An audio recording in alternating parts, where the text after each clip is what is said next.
raja di tempat ini, Engkau yang berkuasa di tempat ini, Engkau adalah Allah yang hidup di tempat ini, dan Engkau yang hidup di dalam kehidupan kami. Terima kasih, kami muliakan Engkau, kami agungkan Engkau, kami sembah Engkau Tuhan di dalam nama Tuhan Yesus. Karena sungguh tidak ada yang seperti Engkau. Engkaulah penyelamat jiwa kami, Engkaulah yang menyelamatkan roh dan kehidupan kami, Engkaulah yang mengubahkan jiwa kami dan karakter kami, cara berpikir kami Tuhan, sehingga kami boleh semakin hari semakin diperbaiki oleh Tuhan, dan semakin hari kehidupan kami jadi semakin lebih baik. Terima kasih Tuhan pada hari ini, pada tanggal 6 Desember 2015, minggu pertama dari bulan terakhir dari tahun 2015, kami merasakan bahwa Tuhan baik, dan kami menyembah Engkau, mengucap syukur kepadamu Tuhan, karena Engkau setia Tuhan. Terima kasih, kami mengucap syukur.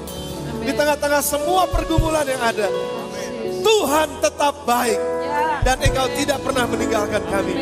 Dan oleh sebab itu pagi ini kami butuh firman Tuhan yang kembali akan mengoles kami, mengasah kami, yang kembali akan menolong kami untuk bisa berpikir dengan cara berpikir Tuhan, merasa dengan cara merasanya Tuhan, dan hidup dengan cara bagaimana Tuhan ajarkan kepada kami untuk hidup.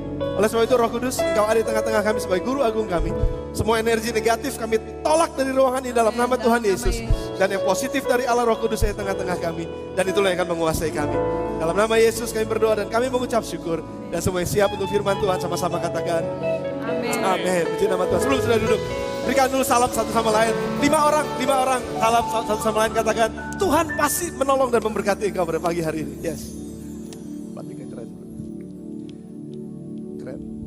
Tuhan berkati. Tuhan berkati. Thank you. Saudara boleh beri tepuk tangan sekali lagi buat tim musik, tim memuji. Semua yang melayani, kameramen, soundman, stage manager, usher.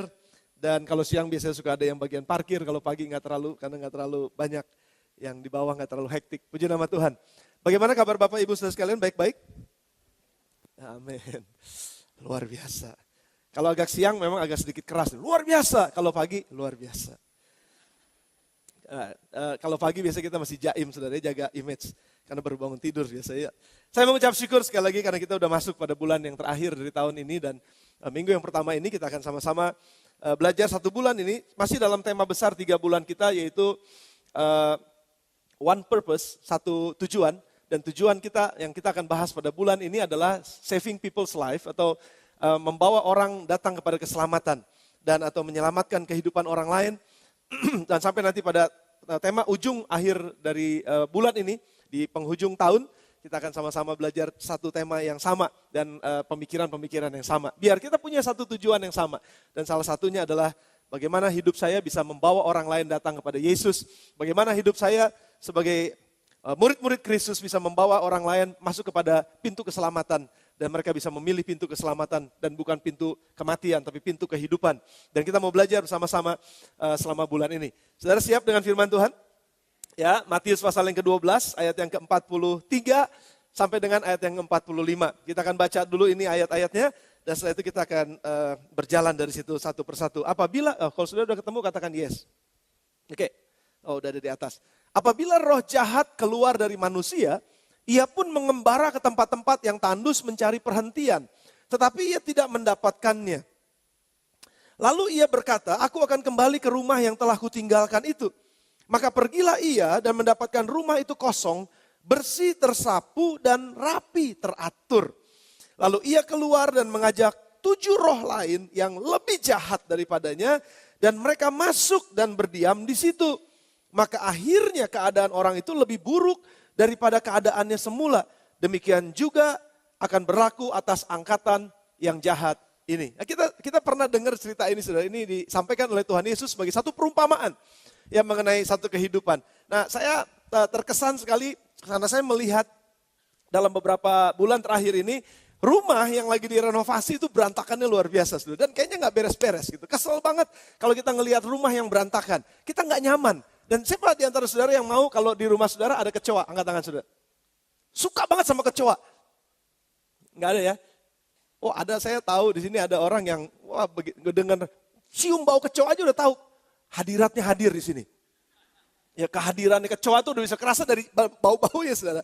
Dan ada banyak orang, banyak orang-orang yang gak suka dengan kecoa. Apalagi tikus. Wah, saya nggak suka sama tikus. Saya pernah satu kali lagi ada satu camp di Malaysia sama anak-anak teman-teman pemain musik. Waktu itu kami lagi tidurnya melantai begitu, saudara. Tapi ternyata tiba-tiba ada tikus lewat jalan gede banget itu. Ya. Wah, itu saya bisa loncat lebih tinggi dari ini, saudara. Ada sekitar segini, saya bisa loncat ke atas tanpa sadar bahwa saya udah sampai di atas. Karena ada rasa takut yang mendorong saya untuk loncat. Karena memang geli banget, saudara. Siapa yang mau tidur sama tikus? Pasti nggak mau. Saya yakin di rumah kita juga kalau ada rayap kita kesel ya. Itu rayap ngegrogotin kayu-kayu yang ada. Beberapa tempat dari kita nih ada yang digigitin rayap karena ini banyak kayu-kayunya. Aduh, kita ngelihatnya kesel banget dan kita harus benahin itu, harus beresin itu. Saudara, waktu saya lihat juga di dalam satu rumah yang sedang direnovasi karena pas kebetulan kami juga punya rumah yang sedang direnovasi. Jadi ada alat-alat, ada peralatan-peralatan di rumah yang kami harus pindahkan dari satu tempat yang harusnya ada di situ, harus pindahkan dulu. Karena tempat itu mau diberesin, karena tempat itu mau entah diapain lah, pokoknya dibenahin gitu saudara. Jadi ada benda-benda yang seharusnya nggak ada di tempat itu, tapi ada di tempat itu nggak betah banget saudara. Ya ada pot bunga, ada di atas wastafel gitu dan lain sebagainya. Kayaknya nggak cocok banget itu, nggak pada tempatnya gitu kira-kira. Nah saudara yakin bahwa, dan saudara kita juga sama-sama menyadari dan kita sama-sama harus mengakui bahwa kalau ada benda yang ditaruh di tempat yang salah, kita nggak nyaman. Dan banyak biasanya kalau ini bapak-bapak, saya nggak tahu dengan ibu-ibu, tapi biasanya kalau bapak-bapak sudah naruh sesuatu di satu tempat, terus dia lupa karena itu bukan tempatnya untuk naruh sesuatu. Lalu mulailah berantem sama istrinya, taruhnya di mana? Di situ, saya taruh di situ. Enggak ada di sini. Wah, akhirnya jadi berantem. Kenapa? Sesuatu yang nggak pada tempatnya ditaruh di satu tempat yang salah gitu saudara. Jadi misplaced namanya. Salah tempat gitu. Nah seringkali di rumah juga seperti itu saudara. Cari gula, saudara cari garam kok nggak ada. Nggak taunya ada di wastafel belakang. Nggak taunya ada di kamar pembantu. Nggak tahu, wah ada di mana-mana. Nggak tahu tuh kenapa bisa jalan-jalan. Karena salah naruh tempat. Nah artinya saudara, rumah yang nggak nyaman. Rumah yang seharusnya bagus gitu. Tapi dalam keadaan yang kotor, dalam keadaan yang mungkin nggak terawat, dalam keadaan mungkin yang jorok dan lain sebagainya, kita nggak suka, saudara. Tapi sekali lagi nih, ada banyak binatang yang kita nggak suka yang ada di rumah kita, yang kita juga nggak mengundang kehadirannya, tetapi secara nggak sengaja dengan gaya hidup kita, sebenarnya kita sedang mengundang binatang-binatang itu masuk dalam rumah kita. Ada makanan yang udah 2 hari lupa, nggak dibuang. Itu jadi apa, saudara? Saya pernah satu kali dikasih, saya lupa ya waktu itu ada ayam panggang gitu. Lalu karena lagi ngeberesin sesuatu, kita ada yang ngasih ayam panggang, saya bawa pulang. Atau lebih dari gereja, atau saya lupa waktu itu, saya bawa pulang, dimasuk plastik. Saya nggak taruh di tempatnya, saya taruh di tempat lain. Udah nih, saya beres. Terus beberapa hari kemudian saya bingung. Rasanya kemarin tuh ada yang ngasih ayam sama saya, ayam goreng. Kok saya nggak makan ayam goreng? Saya tanya, nggak ada, di rumah itu nggak ada ayam goreng. Ternyata ada di gerasi, saudara. Saya juga lupa gitu. Nah, saya lagi beberes gerasi gitu, saya lihat ada kantong plastik. Begitu saya buka, ini apaan kok banyak belatung. Awalnya saya lagi beberes karena banyak belatung, saudara. Jadi jeratohan gitu belatung dari satu lemari di gerasi. Ini kok banyak belatung, saya lihat, saya telusurin. Belatung dari plastik ini, saya buka plastik. Oh, ayam yang udah ngebentuk. Karena udah dimakanin sama belatung. Saudara ngerti maksud saya?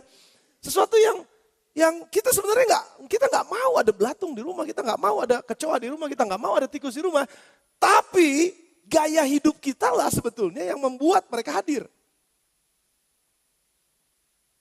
Sepi pagi ini. Sudah ngerti maksud saya?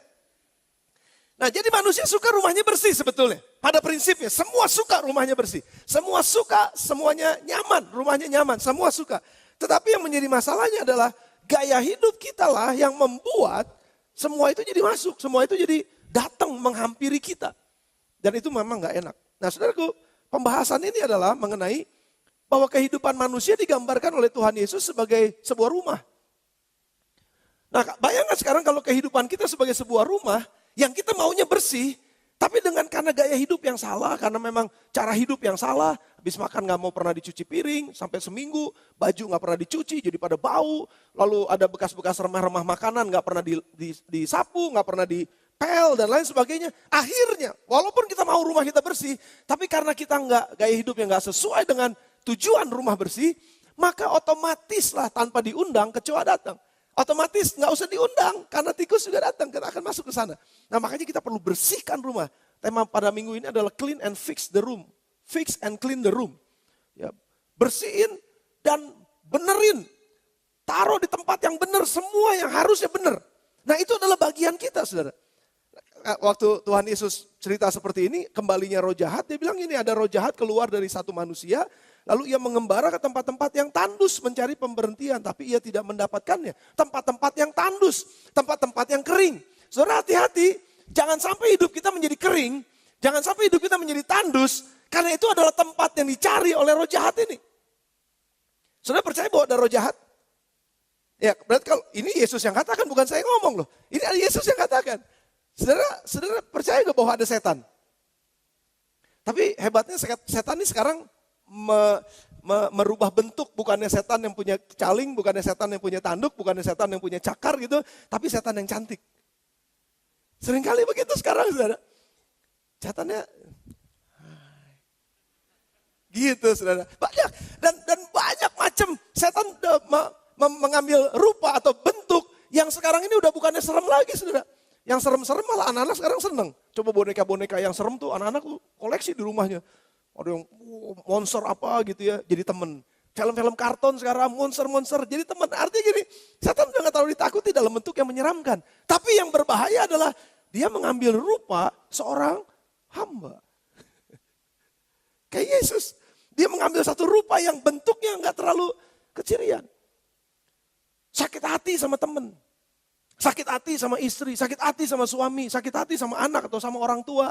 Dan itu dibiarkan terus. Lama-lama itu rumahnya jadi tempat yang tandus. Saudara. Nah sebetulnya latar belakang daripada saat Yesus ngomong seperti ini tuh di dalam Matius 12 ayatnya yang ke-22 kalau saudara baca. Kita minggir sebentar, kita maju sebentar atau mundur sebentar maksud saya. Matius pasal 22 ayat yang ke-22 katakan kemudian dibawalah kepada Yesus seorang yang kerasukan setan.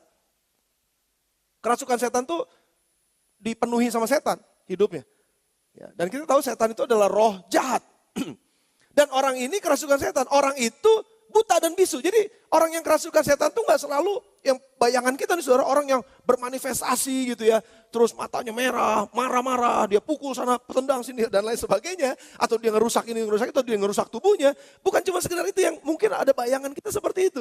Tetapi di dalam cerita ini dikatakan buta dan bisu. Jadi bisa aja setan itu bermanifestasi dalam satu bentuk membuat seseorang jadi sakit. Membuat seseorang hidupnya jadi gak nyaman, betul-betul gak punya kebebasan. Sudah bisa bayangkan orang seharusnya melek jadi buta. Orang yang seharusnya bisa ngomong jadi bisu. Jadi dia mau ngomong gak bisa saudara. Dan itu terikat sekali dan itu betul-betul menekan kehidupannya, mengintimidasi kehidupannya. Dan gak tahan dan itulah biasanya di tempat-tempat seperti itulah biasanya memang ada roh jahat yang menguasai kehidupan seseorang. Jadi kalau kita bisa ngerti latar belakangnya ini, makanya kenapa Yesus bilang yang ayat yang tadi, ayat yang ke-44 saudara. Karena memang ada seorang yang kerasukan setan lalu Yesus sembuhkan. Dibersihkan oleh Yesus, roh-roh jahat yang ada dalam tubuhnya, udah kamu keluar, kamu udah dibersihkan. Akhirnya orang ini bisa bicara lagi, akhirnya orang ini bisa melihat lagi. Dan disembuhkan. Pada saat dia disembuhkan, kontroversi terjadi. Ahli-ahli Taurat bilang katanya, oh Yesus, karena mereka gak suka sama Yesus. Oh Yesus nih mengusir setan dengan kuasa Beelzebul. Beelzebul itu kepala setan. Jadi Yesus akhirnya cerita lah segala macam. Dan dari buahnya seseorang dikenal. Kalau kamu bilang pohon ini baik, tapi buahnya pasti baik. Kalau kamu bilang pohon ini gak baik, karena buahnya kamu lihat. Buahnya gak baik, pohon pasti gak baik. Nah artinya apa? Kehidupan seseorang yang ada keluar yang perkataannya kah, perbuatannya kah, tingkah lakunya kah, cara berpikirnya kah, kehidupannya sehari-hari, itu sebenarnya adalah buah yang kelihatan. Jadi kalau mau bilang orang itu baik atau enggak, lihat dari perkataannya.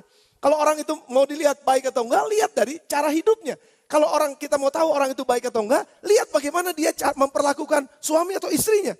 Lihat aja saudara, dan itu baru kita tahu apa yang ada di dalamnya. Nah biasanya di dalam itu adalah siapa yang menguasai di dalamnya? Siapa yang hidup di dalamnya? Nah ini, saya mau ajar saudara ini. Kita nggak perlu terlalu melihat bahwa setan hidup di dalam seseorang. Enggak, orang Kristen. Siapa di sini yang punya setan di dalam tubuhnya? Saya yakin kan enggak, saudara. Karena kita punya roh Allah, amin. Kok nggak yakin sih? Kita punya roh Allah, amin saudara. Karena waktu kita percaya kepada Yesus, kita mengaku bahwa Yesus adalah Tuhan, betul-betul dengan sungguh hati, wah Ya itu ada Allah di dalam kita, ada roh Allah yang menguasai kehidupan kita. Apalagi pada saat kita dipenuhi oleh Roh Kudus. Saya nggak bahas itunya. Tapi roh Allah ada di dalam kita, saudara. Sebenarnya roh Allah itu seharusnya ada di dalam kita. Dan nggak ada roh yang lain. Tetapi aneh, saudara. Ada katanya roh Allah di dalam hidupnya, tetapi ngomongnya semuanya adalah ngomong yang jorok dan kotor yang keluar.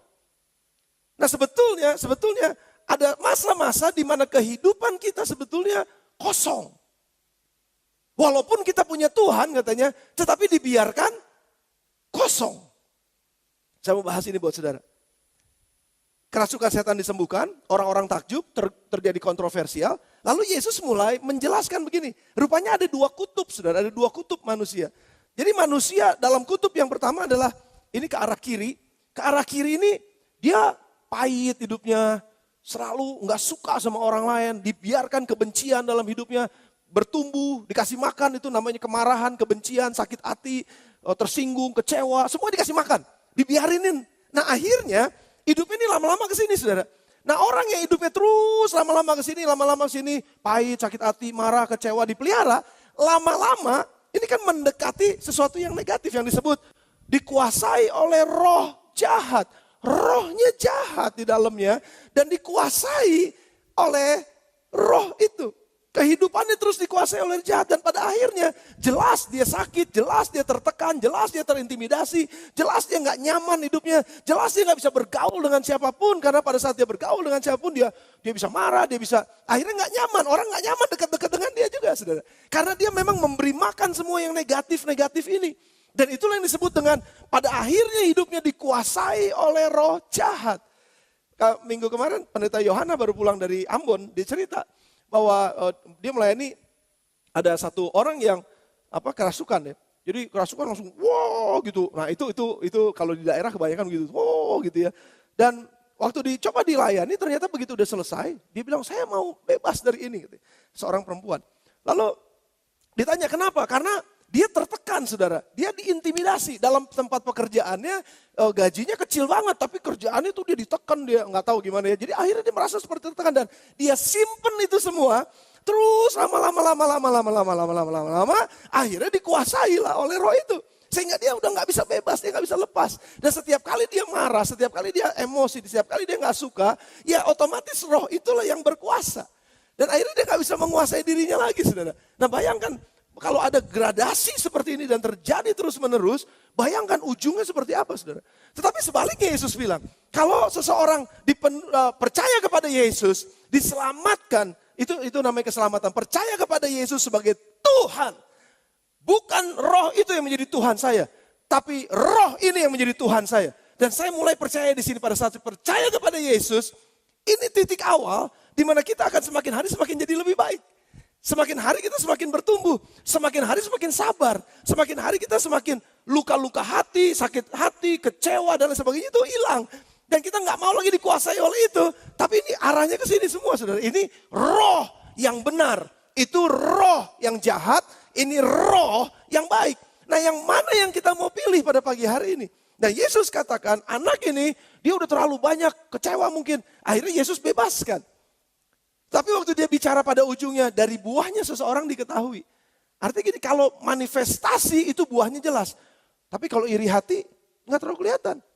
Saudara nggak perlu manifestasi karena, dia mah kerasukan roh jahat gitu. Nggak, ada banyak orang yang mulai merancangkan kejahatan aja dalam pikirannya, sebetulnya dia udah dikuasai oleh roh jahat. Saudara ingat ke cerita waktu Yudas mengkhianati Yesus? Katanya dibilangnya apa, saudara? Roh jahat menguasai Yudas pada saat itu. Padahal Yudas ada dalam hadirat Yesus loh. Kenapa? Karena dia sudah mulai berpikir, dia akan hianati Yesus, dia akan dapatkan uangnya, dan lain sebagainya. Dan semua yang negatif-negatif. Sehingga dia terus dikuasai oleh pikiran tersebut. Dan pada akhirnya dia dikuasai oleh roh yang jahat. Karena dia biarkan pikirannya terus menjadi jahat. Dia biarkan hatinya, pikirannya, kekecewaannya terus menjadi jahat. Akhirnya jalannya ke sana, saudara. Sudah bisa ngerti maksud saya? Makanya begitu hati-hati kita harus hidup, bagaimana kita jaga hidup kita. Bagaimana kita menjaga tempat-tempat di dalam hati kita ini, supaya nggak misplay, supaya nggak jadi berantakan, supaya nggak jadi kotor. Sehingga pada saat itu menjadi kotor, otomatis loh, kecoanya datang. Otomatis, saudara.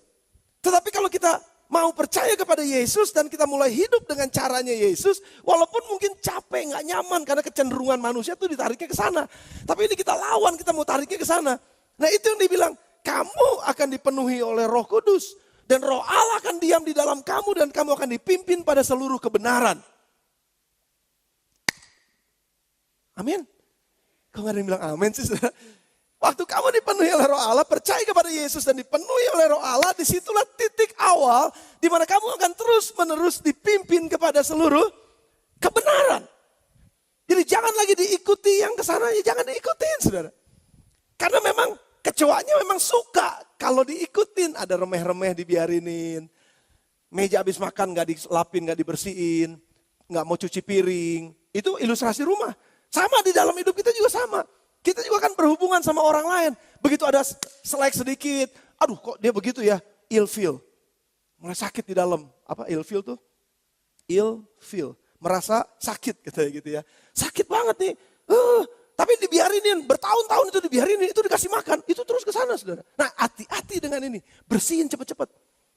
Jangan dibiarkan. Nah ada Yesus bilang begini, saudara. Yohanes pasal yang 10 ayat yang 10, mari kita lihat sama-sama. Ingetin saja, Yohanes 10 ayat yang 10 bilang, pencuri datang hanya untuk mencuri, lalu apa saudara? Membunuh dan membinasakan. Awalnya dia curi dulu sukacita kita. Awalnya dia curi dulu kebenaran-kebenaran yang pernah kita dengar. Awalnya dia curi dulu emosi-emosi kita. Semua yang baik-baik dia curi, akhirnya dia bunuh kita dan akhirnya binasa selama-lamanya. Bayangin sudah ini dikuasain sampai ke sana. Tetapi Yesus bilang, aku datang untuk memberikan hidup. Dan hidup itu di dalam segala kelimpahannya. Jadi begitu diberikan kehidupan oleh Yesus, ini terus berjalan sampai kepada kelimpahannya. Bayangin beda loh saudara. Yang di sana kebinasaan, yang di sana kelimpahan. Mana yang saudara mau pilih? Nggak ada milih apa-apa. Cuma 5 orang yang memilih kelimpahan. Saudara mau pilih yang mana? Kelimpahan atau kebinasaan? Kelimpahan, jelas kita mau yang itu, sudah betul. Dan kita sudah, banyak di antara kita yang udah benar caranya. Caranya apa? 2 Korintus pasal yang kelima ayat yang ke-17, ini ayat yang kita ulang-ulang saja yang akan kita coba ingetin. 2 Korintus 5 ayat 17 katakan bahwa barang siapa yang ada di dalam Kristus, dia adalah ciptaan baru. Yang lama sudah berlalu, yang baru sudah datang. Jadi memang dulu kecenderungan kita ada di sini sebelum percaya kepada Yesus. Betul ya saudara ya? Kecenderungan kita larinya ke sini.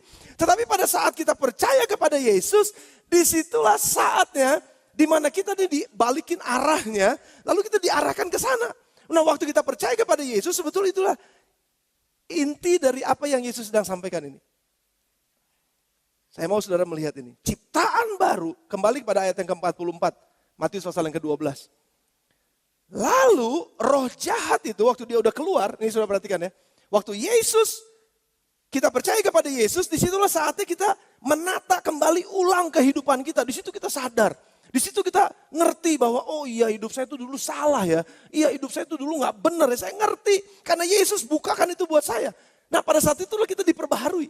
Pada saat itulah cara berpikir kita, cara pandang kita. Pada saat itu kita, komitmen kita itu diubahkan menjadi baru dan disitulah kita sedang dibersihkan sebenarnya oleh Tuhan. Dan pada saat itu kita sedang ditata ulang. Kita sedang berpikir, iya saya mesti rubah hidup saya. Nggak boleh kayak begini, saya harus rubah.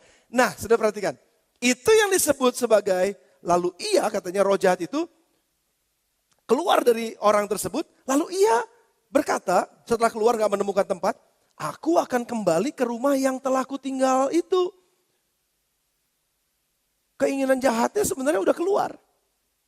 Semua keinginan-keinginan gak benar itu sebenarnya udah keluar. Karena apa? Udah digantikan dengan keinginan-keinginan untuk menjadi seperti Yesus. Tetapi katanya waktu si roh jahat ini dia bilang aku gak menemukan tempat tinggal yang lain, tanah tandus lain. Aku akan kembali aja ke rumah ini katanya. Maka pergilah ia dan mendapati rumah itu apa saudara? Yang pertama kosong. Tapi bedanya adalah, saya mau sudah pelan-pelan nih, pikirin ini. Awalnya ada isinya, siapa isinya? Roh jahat, betul ya saudara ya? Keinginan-keinginan semuanya nih, berikut semua nih, gerombolannya ada di sini. Keinginan jahat, sakit hati, kepahitan, semua nih ada di sini nih. Dan ada yang menguasainya, nggak kosong itu rumah. Tapi begitu seorang percaya kepada Yesus dan terima Yesus, terbuka hatinya baru, orang ini ditinggal oleh yang jahat karena dia sudah balik arahnya, saya nggak mau ke sana, saya mau ke sana. Dan dia coba untuk benahin kehidupannya. Perbedaannya adalah begini saudara, yang pertama itu nggak kosong, tapi berantakan, kotor, dan nggak teratur. Tapi begitu seseorang memutuskan untuk ikut Tuhan Yesus, dan dia mau terima Yesus sebagai Tuhan dan Juru Selamatnya, dan nggak mau lagi pergi ke sana, dia maunya pergi ke sana. Perhatikan saudara, rumah ini mulai diperbaiki, rumah ini mulai dibersihkan, tapi tetap dibiarkan kosong. Yes? Saudara ikut dengan saya? Nah, saya tinggalkan dulu yang kosongnya ini nih. Rumahnya udah bersih, tersapu, udah rapi, teratur. Kenapa? Karena firman itu kan membersihkan, saudara. Jadi waktu seseorang dengar firman Tuhan, lalu dia katakan, oh iya memang itu betul, aku memang salah, aku mau bertobat. Itu firman yang ngomong. Tapi baru sekedar dibersihkan. Oke. Lalu katanya di situ rapi, teratur.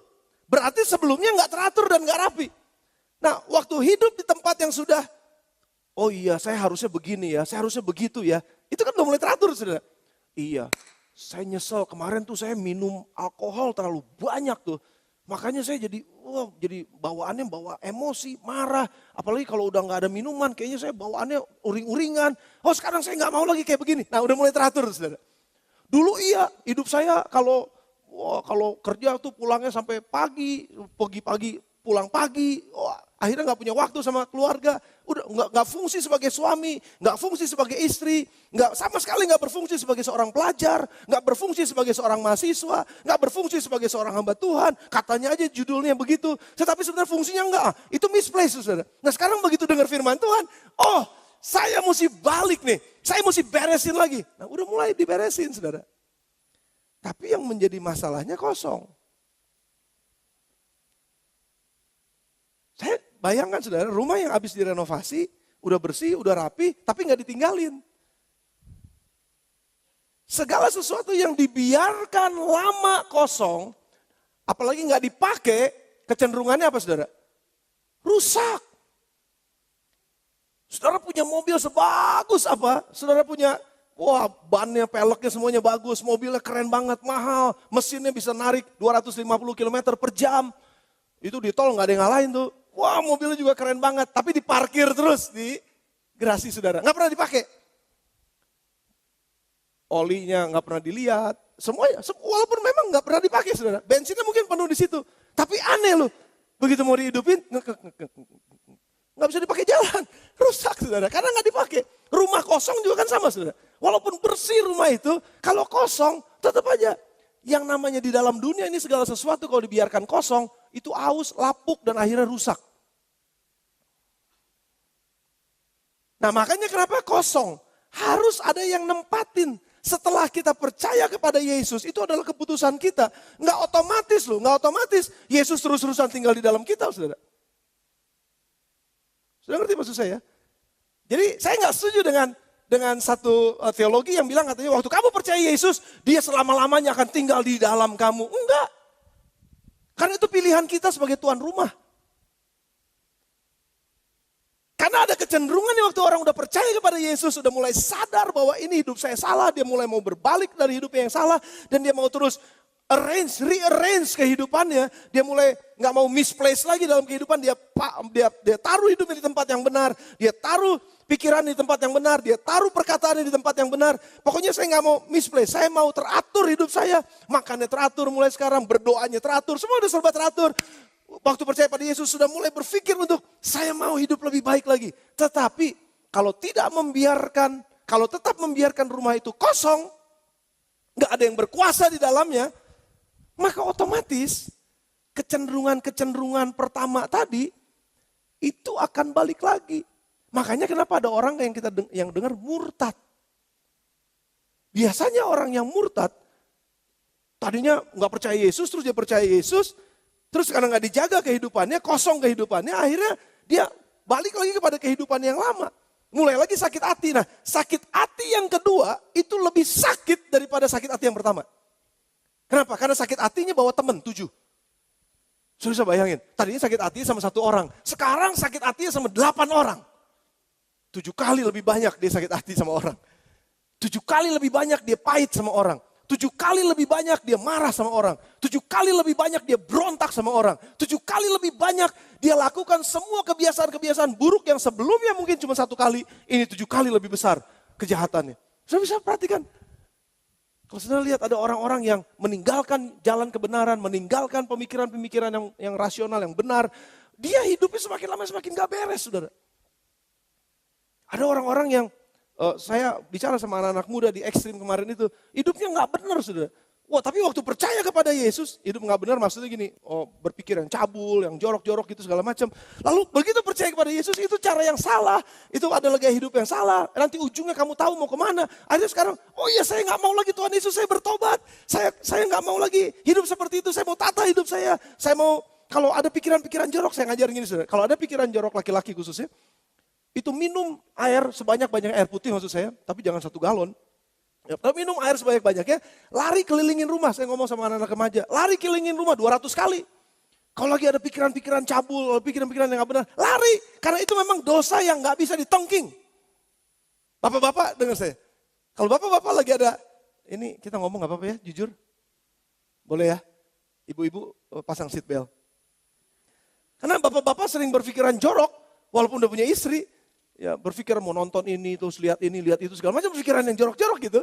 Saudara itu gak bisa ditengking loh. Saudara, dalam nama Yesus, keluar pikiran jorok, keluar. Akhirnya keluar, bukannya keluar saudara. Karena memang dosa itu gak bisa ditengking. Firman Tuhan dengan jelas katakan, dosa itu hanya bisa dilawan dengan apa? Lari, keluar dari situ. Nah saudara bayangkan sekarang, begitu dia udah, saya gak mau lagi seperti ini, saya mau bertobat, saya mau tata hidup saya benar, saya mau lari kalau ada apa-apa. Tapi tetap dibiarin kosong. Maka itu kejahatan itu bisa lebih jahat lagi tuh saudara. Yang tadinya mungkin nonton cuma sekali-sekali, ini 7 kali gitu. 8 kali. Wah itu jadi semakin lebih jahat. Nah kita gak mau seperti ini terjadi. Makanya kenapa Tuhan bilang jangan biarkan itu kosong. Kalau itu kosong, rumahmu kosong, walaupun engkau udah percaya sama Yesus nih ya. Tapi engkau gak membiarkan seseorang take over, ambil alih kehidupanmu. Maka kemungkinan yang terbesar adalah, yang kemarin-kemarin balik lagi bahkan lebih jahat. Coba renungin saudara. Tuhan mau tinggal di dalam kita. Dan itu yang paling hebat. Dan pertanyaannya sekarang adalah, yes kita yang memiliki kehidupan ini, kita diberikan hidup ini sama Tuhan. Tapi siapa yang menjadi Tuhan di dalam kita? Apakah keinginan saya sendiri? Karena setan gak pernah menguasai hidup kita loh saudara. Gak pernah. Dari awalnya hidup kita ini miliknya Tuhan. Dan dia gak pernah tiba-tiba tuh masuk ke dalam kita. Enggak. Kecuali kita buka pintu. Karena memang kita pada nature-nya adalah miliknya Tuhan. Pada nature-nya kita ini adalah dipenuhi oleh roh Allah. Itu ciptaan, kita ini ciptaannya Tuhan. Roh Allah ada di dalam kita. Tapi pada saat kita mengizinkan karena kita nggak mau menghormati roh Allah, lalu kita ikutin keinginan kita sendiri, lalu kita inginnya menyimpang dari apa yang Tuhan mau, jauh dari apa yang Tuhan mau, dan ujung-ujung kita sedang membuka pintu untuk roh itu pada akhirnya datang. Kecoa-kecoa itu datang, saudara. Tikus-tikus itu datang walaupun kita nggak mau. Tapi karena nggak ada yang memimpin kita, yang lebih kuat yang memimpin kita ngikutin keinginan kita sendiri yang pada akhirnya berjalan ke sana dan sebetulnya sedang membuka pintu sekali lagi untuk tikus itu masuk. Karena tikus itu nggak akan pernah bisa masuk kalau rumah itu bersih. Kapan dia bisa masuk? Apalagi kalau kita ganjel, lobang-lobang yang nggak bisa, yang nggak perlu ada lobang. Apalagi kita nggak simpan makanan-makanan di tempat yang salah. Kecoa juga nggak akan datang. Apalagi kalau kita udah bisa semprot sana semprot sini dan kita jagain betul-betul. Kita jaga rumah kita, jaga hidup kita betul-betul. Tapi pertanyaannya sekarang adalah siapa yang tinggal di dalam rumah kita? Kalau kita udah percaya kepada Yesus, saya nggak mau kita cuma sekedar percaya saja dan akhirnya tidak membiarkan dia tinggal di dalam kita setiap hari. Saya mau katakan ini buat saudara sekali lagi. Yesus itu adalah firman hidup. Ya, Yesus adalah firman.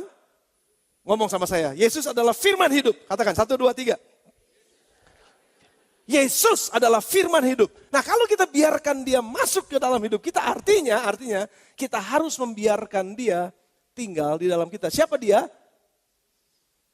Firman hidup. Firman itu biarkan tinggal di dalam kita. Makanya kenapa kita setiap hari disuruh WPDA. Supaya memang dia tinggal di dalam kita. Supaya kita ngerti apa yang dia mau. Coba renungkan firman itu siang dan malam. Jangan cuma sekedar baca. Tetapi sekarang naik levelnya. Oke, kalau memang saudara belum sempat merenungkan, saudara baca, nggak apa-apa. Itu dibaca aja. Toh nanti ada yang nyangkut-nyangkut juga dalam pikiran saudara. Tapi luangkan waktu bukan cuma sekedar baca. Tapi mulai luangkan waktu untuk merenungkannya. Supaya firman itu betul-betul meresap di dalam roh dan jiwa kita. Dan pada akhirnya menguasai tubuh kita. Karena firman itu keluar melalui tubuh kita. Melalui tindakan-tindakan kita. Dan itu kelihatan. Buahnya akan kelihatan. Seperti apa? Siapa yang tinggal di dalam kita akan kelihatan dari seperti apa buahnya. Pada akhirnya melalui tindakan-tindakan kita. Nah, ini yang Tuhan Yesus sedang ajarkan saudara. Ada 2 hal yang saya mau propose buat saudara pada pagi hari ini. Untuk supaya kita bisa dikenal dari buahnya.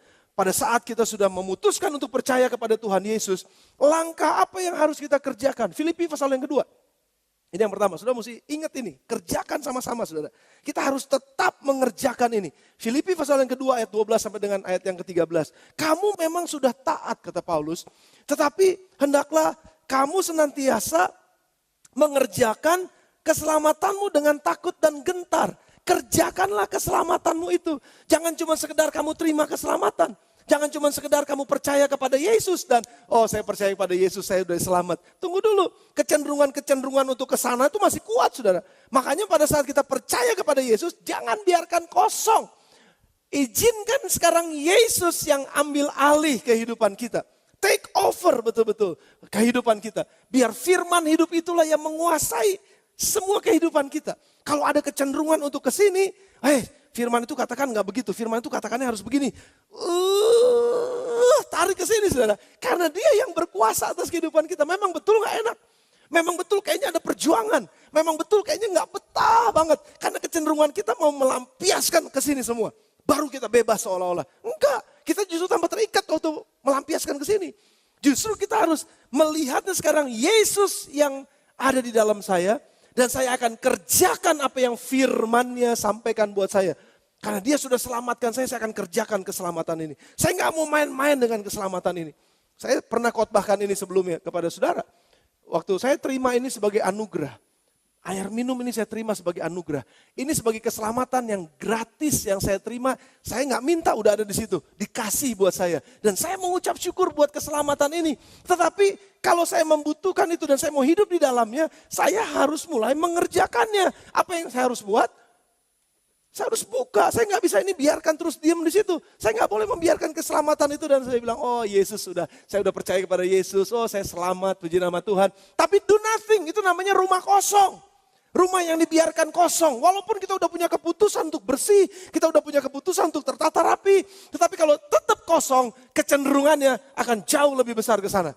Oleh sebab itu harus dikerjakan keselamatannya. Saya udah terima keselamatannya. Terima kasih Yesus sebagai Tuhan.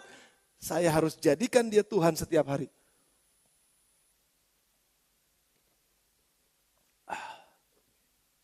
Sekalian minum. Karena keselamatan ini harus saya kerjakan.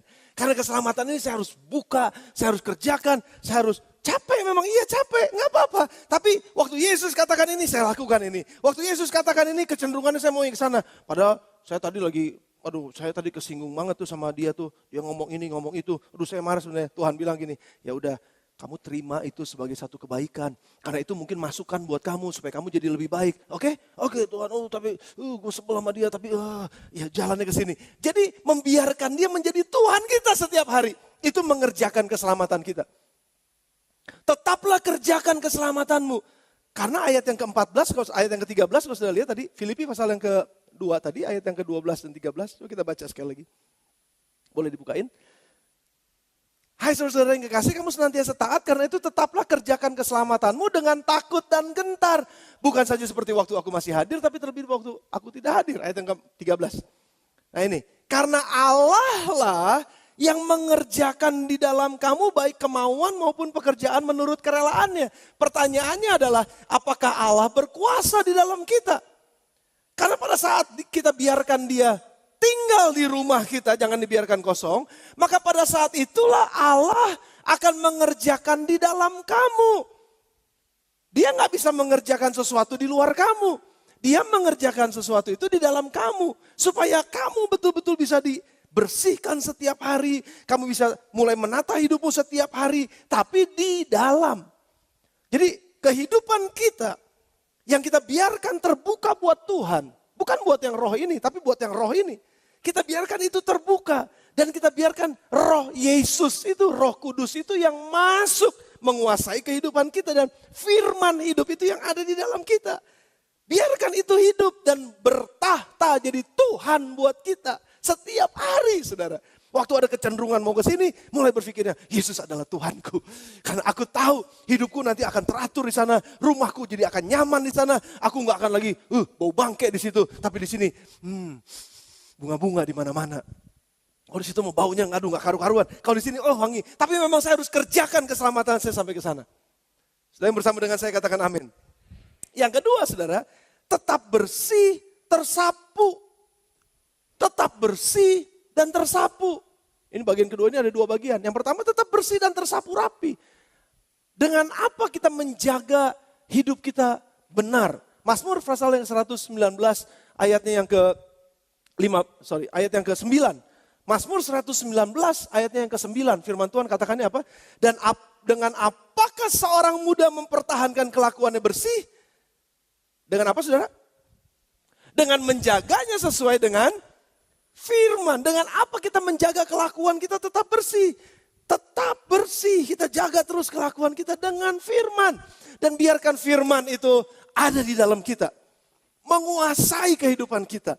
Jangan lagi dikuasai oleh keinginan daging yang arahnya ke sana. Tapi hiduplah oleh keinginan roh. Firman itu. Dan kita masuk kepada kehidupan yang bertolak belakang dengan kehidupan yang lama. Ayat yang ke-11 bilangnya apa? Mazmur 119 ayat yang ke-11. Tadi dengan apa orang muda mempertahankan kelakuannya bersih? Dengan menjaganya sesuai dengan firman katanya. Dalam hatiku aku menyimpan. Dalam hatiku, sudah perhatikan. Jadi di dalam rumah kita jangan dibiarkan kosong. Tapi dalam hatiku aku akan menyimpan janjimu. Supaya aku jangan berdosa terhadap engkau. Jadi aku akan simpen di dalam ini. Aku gak akan biarkan rumah ini kosong. Tapi aku akan simpen firman itu di dalam ini. Aku percaya aku akan menang. Saudara excited? Memang firman itulah yang membuat kita menang. Gak ada yang lain saudara. Kekuatan apa sih yang kita punya? Karena udah terbukti memang setiap kali kita dalam keadaan yang lemah. Kita lari kepada firman, firman menguatkan kita. Tapi seringkali pada saat kita mencoba untuk dengan kekuatan kita sendiri, kita tahan dengan kekuatan kita sendiri. Itu lebih lama-lama malah jadi lebih keras saudara. Lama-lama malah menjadi lebih susah. Tapi biarkan tunduk kepada siapa yang diam di dalam kita. Firman Tuhan. Biarkan dia membersihkan kita. Yohanes pasal yang ke-15, sudah catat. Yohanes pasal yang ke-15 ayat yang ketiga. Kamu memang sudah bersih karena firman yang telah kukatakan kepadamu. Jadi rumah kita ini dibersihkan oleh firman. Jadi saudara jangan anggap remeh firman nih. Karena firman itu sangat berkuasa. Itu gak cuma sekedar buat kita denger doang, enggak saudara. Justru pada saat kita renungkan, kita kunyah. Kayak makan tuh kita kunyah. Wah ini makanan nih kurang garam nih. Ya itu karena kita kunyah. Coba saudara makan ditelan. Sudah gak ngerasain apa-apa. Masuk aja semuanya. Nggak dikunyah. Ya, tapi kalau dikunyah sudah kita bisa merasakan, oh iya ini gini, oh ini pedasnya memang kerasa nih. Dan kita bisa menikmatinya. Nah firman Tuhan harus bisa kita nikmatin. Setiap saat dan itulah yang akan membersihkan kita. Tadinya saya pikir, wah dia nih orangnya seperti ini. Tadinya saya pikir bahwa, wah saya harus ngambil ini nih. Ini padahal bukan punya saya, tapi saya tertarik benar sama itu. Mulai terus ada sesuatu yang jagain kita. Ada sesuatu yang mengawal kita. Dan itu membiarkan tetap bersih dan teratur. Rapi teratur, hidup sebagaimana fungsinya. Saya sebagai seorang suami, Saya punya fungsi di rumah saya benar. Jangan dibalik-balik tempatnya. Kalau saya sebagai seorang suami, ya saya pemimpin di rumah. Jangan dibalik-balik. Ntar anak yang mimpin di rumah. Atau ntar anak atau istri yang mimpin di rumah. Karena memang suami ditetapkan oleh Tuhan untuk jadi pemimpin di rumah. Kalau enggak, itu jadi nggak teratur, saudara. Kehidupannya jadi nggak teratur. Yang harusnya saya menyelesaikan tugas sebagai seorang mahasiswa. Saya mesti beresin tugas-tugas saya. Tapi malah sebagai mahasiswa saya banyak main. Sebagai pelajar banyaknya main, saya nggak beresin masalah-masalah yang harusnya saya beresin. Sebagai tugas dan fungsi saya ada di sana. Akhirnya apa? Misplace semuanya. Tapi mari mulai lebih teratur dan setiap hari kita konsentrasi. Tuhan, saya sebagai seorang hamba Tuhan, tugas saya adalah ini. Saya harus kerjakan ini, fungsi saya adalah ini, saya harus kerjakan ini. Dan saya akan terus stick di sini. Saya nggak boleh lagi berpikiran ke tempat yang lain. Saya mesti pikir ini, saya mesti fokus di sini. Saya harus teratur dalam kehidupan saya. Nah itu kita mengatur kehidupan kita. Saudara, mari dengan kebenaran-kebenaran firman yang kita belajari sama-sama pada pagi hari ini, kita akan mengerti betul bahwa hidup kita sebenarnya menuju kepada kebaikan. Semakin hari hidup kita jadi semakin baik. Sudah percaya dengan itu? Saudara yakin gak bahwa hidup saya ini semakin hari semakin naik dan bukannya turun?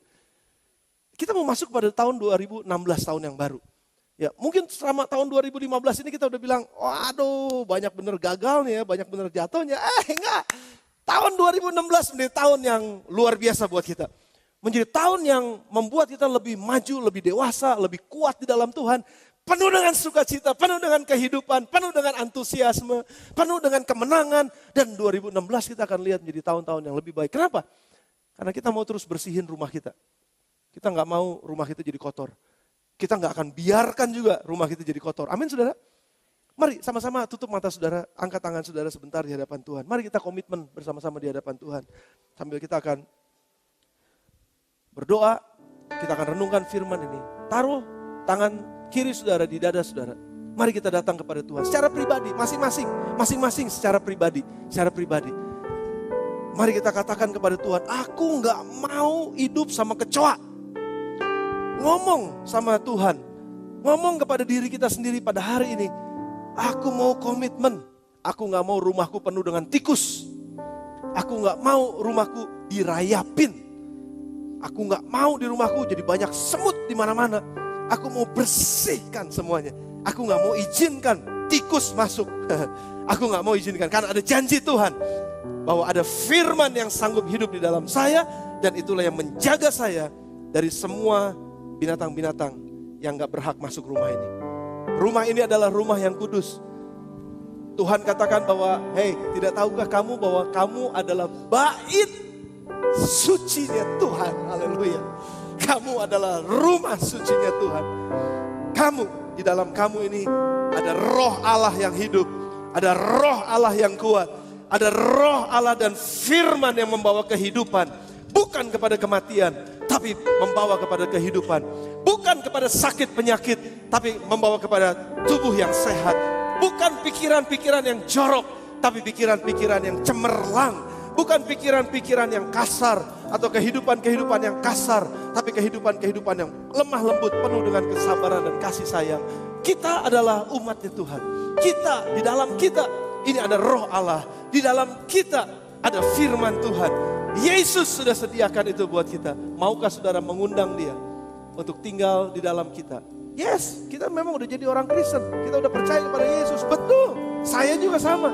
Tapi setiap hari saya harus katakan, Yesus jangan pernah tinggalkan hati saya. Jangan pernah keluar dari rumah saya. Saya perlu Yesus menjadi raja di dalam kehidupan saya. Dan berkuasa, memerintah setiap hari. Sehingga saya bisa memilih jalan-jalan Tuhan. Bukan jalan-jalan yang lain. Tapi jalan-jalannya Tuhan. Sehingga saya akan lihat rumah saya akan jadi rumah yang bersih. Rumah saya menjadi rumah yang nyaman untuk ditinggali. Rumah saya menjadi rumah yang sehat. Rumah saya menjadi rumah yang aman. Rumah saya menjadi rumah yang bersih. Rumah saya menjadi rumah yang luar biasa. Di dalam nama Tuhan Yesus. Amin. Haleluya. Saudara datang kepada Tuhan. Katakan itu sebagai komitmen saudara kepada Tuhan.